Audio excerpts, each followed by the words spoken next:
Masarap ba? Masarap ba? Ito. Ito na ba? Wow. Basta kain ka lang ng kain. Alam mo, paborito kong pinapanood ka kumakain. Ang sarap ng panoorin ko nga. Alam mo yun, napaka-sweet mo. Siyempre, baka sa'yo lahat gagawin. Sabihin mo kung anong gusto mo lahat.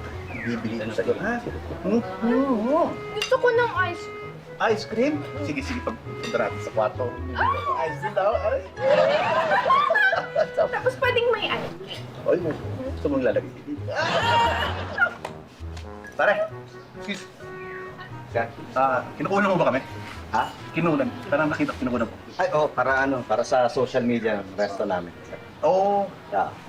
Pwedeng burahin mo. Ha? Burahin mo yung kasama. Pakibura. At bakit to?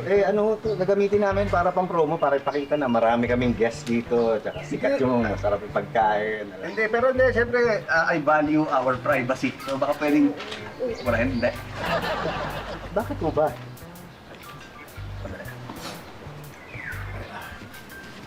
Yung kasama ko kasi, Oo. hindi ko misis yan. So siyempre, pag pinost mo, baka makakita ni misis, alam mo na, booking.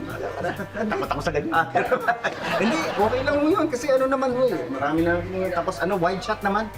Tapos hindi naman kayo nasa gitna. Hindi naman mapapansin yan, okay na ho yan. Hindi nga, burahin mo nga. Ayoko nga eh. Ganun kasimple, burahin mo. Ayoko. I don't wanna take that risk, okay? Sir, ang dami ko nang nakunan eh. Na-videohan ko na, na-picturean ko na, sangkatutak na yung na-video. Kanina pa ako isa-isahin ko pa po yun. Buburahin ko po ba? Oo. Isa-isahin mo, balikan mo lahat, burahin mo lahat. Kasi kung hindi mo gawin at pinost mo, i-demanda ko kayo. Sir, hindi ko kayo pwede magdemanda. Private property po ito eh. So pwede namin gawin dito kung anong gusto namin gawin. Kasi may-ari nagbilin sa akin to. Picturean ko, videoan ko lahat ng mga guests dito.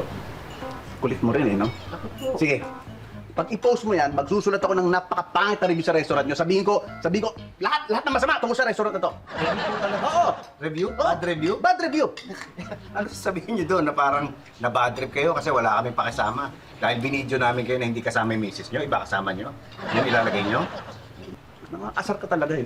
Sinabi ko yung burahin mo! Hindi ako pwede mag-booking ng misis ko, kaya burahin mo! Sir, okay sir, sige buburahin ko na po. Sorry. Pala eh! Oo, pero sir, hindi po guarantee yan ha, na hindi lalabas yung video nyo tsaka yung picture nyo sa social media ha. O eh, bakit naman? Sir, isa-isayin nyo ba yan?